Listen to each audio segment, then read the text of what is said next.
Hi everyone. आज का question हमारा ऑल्टरनेटिंग करंट से रहेगा। ऑल्टरनेटिंग करंट ऐसी करंट होती है जिसका मैग्नीट्यूड एंड डायरेक्शन टाइम के साथ वेरी करे। ऑल्टरनेटिंग करंट को हम इस तरह की वेव फॉर्म से शो करते हैं। इस तरफ आपकी करंट की वैल्यू रहेगी और इस तरफ आपकी टाइम की वैल्यू रहेगी। ठीक है, टाइम के साथ जो करंट है, करंट की मैग्नीट्यूड एंड डायरेक्शन चेंज हो रही है। ठीक है, जो मैग्नीट्यूड होगी और डायरेक्शन जो होगी वो ऑल्टरनेटिंग करंट की टाइम के साथ वेरी करेगी। Next, instantaneous value of the alternating current is given by the equation I is equals to I naught sin omega t, या फिर EMF की वैल्यू रहेगी E not sin omega t के equal. यानी कि किसी पर्टिकुलर इंस्टेंट पर आप करंट की वैल्यू निकालना चाहते हैं, एक पर्टिकुलर टाइम पर आप करंट की वैल्यू निकालना चाहते हो, तो उसके लिए हम इन इक्वेशंस का यूज करते हैं। इन इक्वेशन में आप टाइम की वैल्यू पुट करोगे और उससे आपको ऑल्टरनेटिंग करंट की वैल्यू मिल जाएगी उस पर्टिकुलर इंस्टेंट पे। अब नेक्स्ट है बेटा, हाफ साइकिल के लिए हम करंट की एवरेज वैल्यू निकालना चाहते हैं। ठीक है, सो करंट या फिर ईएमएफ की एवरेज वैल्यू रहेगी 2/पाई ऑफ आई नॉट। अब आई नॉट क्या है, ये होगी करंट की मैक्सिमम वैल्यू। ठीक है, करंट की वैल्यू हर एक इंस्टेंट पर वेरी कर रही है। अब जो मैक्सिमम करंट जो होगी, उस मैक्सिमम करंट को हम आई नॉट से शो करते हैं। अगर ईएमएफ की बात करें तो ईएमएफ की एवरेज वैल्यू रहेगी 2/पाई टाइम्स ई नॉट। ठीक, नेक्स्ट नेक्स्ट हम RMS value of the alternating current की वैल्यू निकालेंगे। मैक्सिमम जो आपके हाउस होल्ड अप्लायंसेज होते हैं वो आरएमएस पोटेंशियल पर वर्क करते हैं। ठीक है, आपने देखा होगा कि जो मैक्सिमम अप्लायंसेज होते हैं वो 220 वोल्ट पर काम करते हैं। ठीक है, यहाँ पे जो करंट या फिर ईएमएफ है वो तो टाइम के साथ वेरी कर रही है, लेकिन ये जो 220 वोल्ट है, 220 वोल्ट आरएमएस वैल्यू होती है। ठीक है, ईएमएफ की आरएमएस वैल्यू होती है। ठीक, अब देखो, आरएमएस वैल्यू ऑफ ईएमएफ ये होती है maximum divided by square root of 2।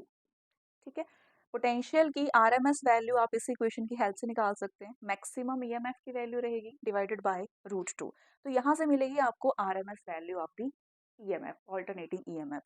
ठीक, जो हाउस होल्ड अप्लायंसेज होते हैं वो 220 वोल्ट पर काम करते हैं और वो आपकी आरएमएस वैल्यू रहती है। यानी कि इस इक्वेशन में अगर मैं 220 पुट कर देती हूँ, √2 से मल्टीप्लाई कर देती हूँ, तो उससे मुझे maximum value of the potential मिल जाएगी। ठीक है, और इसकी वैल्यू आती है 311 वोल्ट के इक्वल। तो मैक्सिमम जो पोटेंशियल जाता है वो 311 वोल्ट तक जाता है।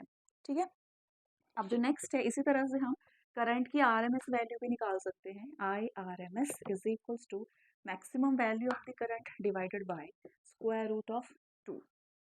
राइट,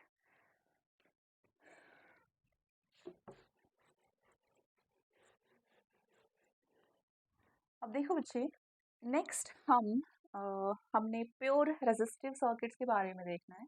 देखिए, अगर आपने ऑल्टरनेटिंग करंट को या फिर ऑल्टरनेटिंग ईएमएफ के सोर्स को एक रेजिस्टेंस के साथ अटैच करके रखा है। ठीक है, यहाँ पे एक खाली रेजिस्टर अटैच्ड है, तो यहाँ पे ईएमएफ और करंट के बीच में फेज डिफरेंस 0 होगा। ठीक है, जैसे जैसे करंट बढ़ेगा वैसे वैसे जैसे जैसे ईएमएफ बढ़ेगा वैसे वैसे सर्किट में करंट बढ़ेगा, और जैसे जैसे ईएमएफ कम होगा वैसे वैसे सर्किट में करंट भी कम होगा। ठीक है, अब नेक्स्ट रहता है हमारा प्योर इंडक्टिव सर्किट्स। ठीक है, यानी कि ऑल्टरनेटिंग सोर्स को हम प्योर इंडक्टर के साथ अटैच कर रहे हैं। ठीक, तो यहाँ पे ईएमएफ है और ये है आपके पास current I, instantaneous value of the EMF E, और ये है instantaneous value of current I. अब प्योर इंडक्टिव सर्किट्स में पोटेंशियल लीड कर जाता है करंट से बाय फेज π/2। ठीक है, in pure inductive circuits potential leads the current by phase π/2। ये लास्ट लेक्चर में मैंने बता दिया था, डिराइव किया था हमने, और उससे लास्ट में इक्वेशन मिली थी जिसमें जो पोटेंशियल था वो लीड कर रहा था करंट से बाय फेज π/2।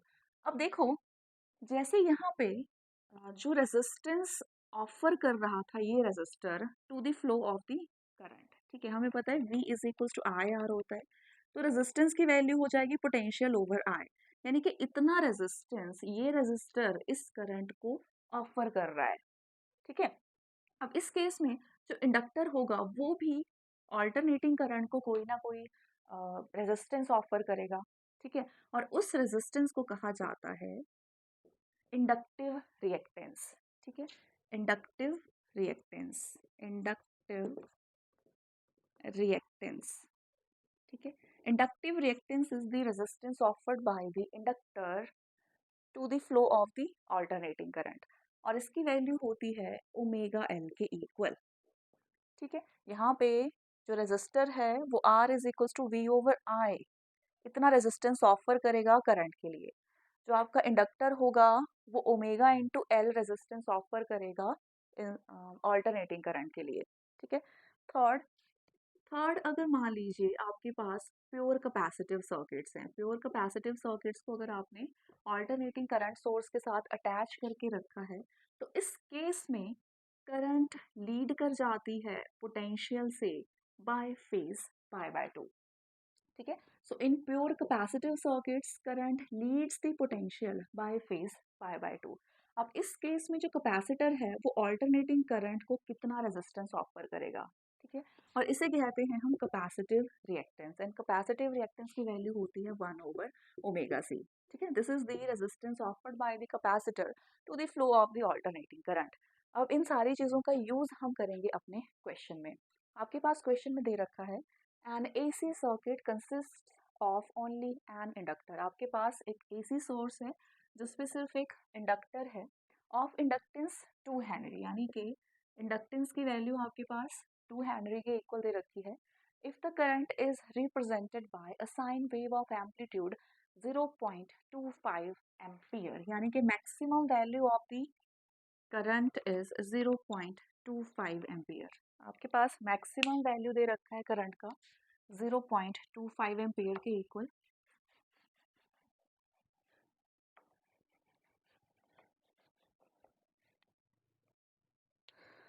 ठीक है, प्योर इंडक्टिव सर्किट है तो इसकी जरूरत मुझे नहीं है। अब देखिए आपके पास मैक्सिमम वैल्यू करंट की दे रखी है 0.25 एम्पियर के equal, and frequency is 60 hertz.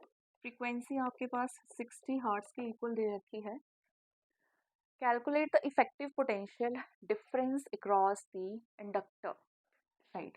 इस इंडक्टर के अक्रॉस इफेक्टिव पोटेंशियल डिफरेंस हमसे पूछा है, यानी कि V इफेक्टिव हमसे पूछा है, या फिर V RMS की वैल्यू पूछी है, या फिर E RMS की वैल्यू हमसे इस इक्वेशन में पूछी है, ठीक है।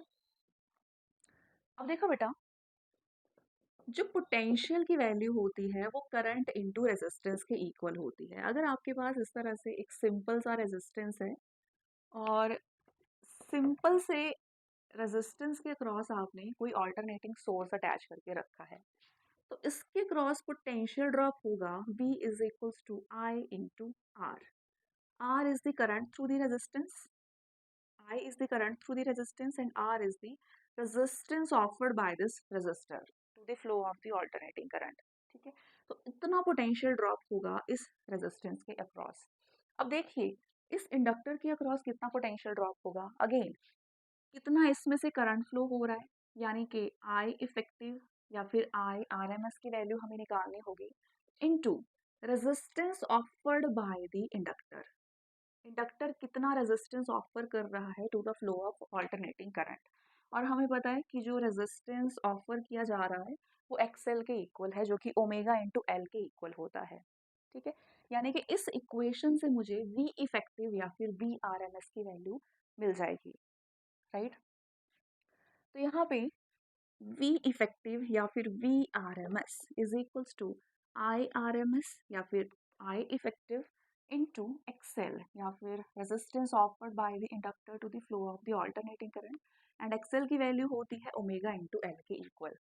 सो ये बन जाएगा I RMS I naught over under the root 2 के इक्वल होती है I naught over under the root 2 omega 2 pi frequency into L. तो ये बन जाएगा I naught is 0.25 ampere divided by square root of 2 into 2 into pi is 3.14 and frequency is 60 and L is 2, right? तो ये बन जाएगा right 2 2 ज़ा 4 and यहाँ पे ठीक है इधर 0.25 है 2 2 ज़ा 4 तो ये बनेगा ओवर 100 100 तो 100 से 100 हो जाएगा कैंसिल ठीक है 25 4 ज़ा 100 और जो यहाँ पे डेसिमल हटा के 2 ज़ीरोज़ आएंगे उन 2 ज़ीरो से ये 2 ज़ीरो कैंसिल हो जाएंगे ठीक है या फिर ये पूरा ही कैंसिल हो जाएगा तो ये बन गया आपके पास ये पूरी टर्म खत्म हो गई तो आपके पास बच रहा है सिर्फ 3.14 इंटू 60 इंटू 1/√2 एंड 1/√2 ये होता है 0.707 के इक्वल।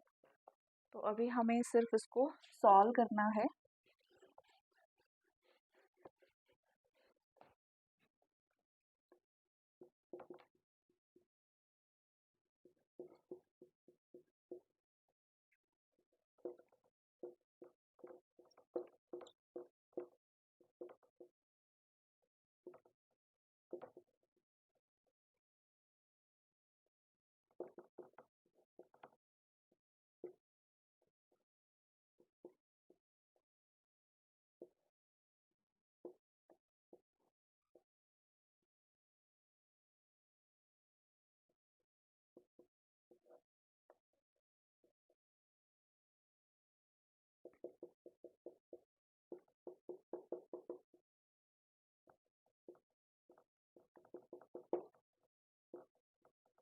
राइट तो ये आ रहा है 133 ठीक है 133.2 के आसपास 133 अगर इसको राउंड ऑफ करूं तो ये आएगा 133.2 के आसपास। So this is the RMS value of the potential या फिर effective value of the potential just in case of pure inductive circuits ठीक है। इस EMF के साथ ऑल्टरनेटिंग करंट के साथ या फिर ऑल्टरनेटिंग सोर्स के साथ हमने एक इंडक्टर को अटैच करके रखा था और इस केस में जो इफेक्टिव वैल्यू होगी पोटेंशियल की वो रहेगी 133.2 वोल्ट के इक्वल ठीक है। तो ये था हमारा क्वेश्चन जो कि ऑल्टरनेटिंग करंट से था। Thank you.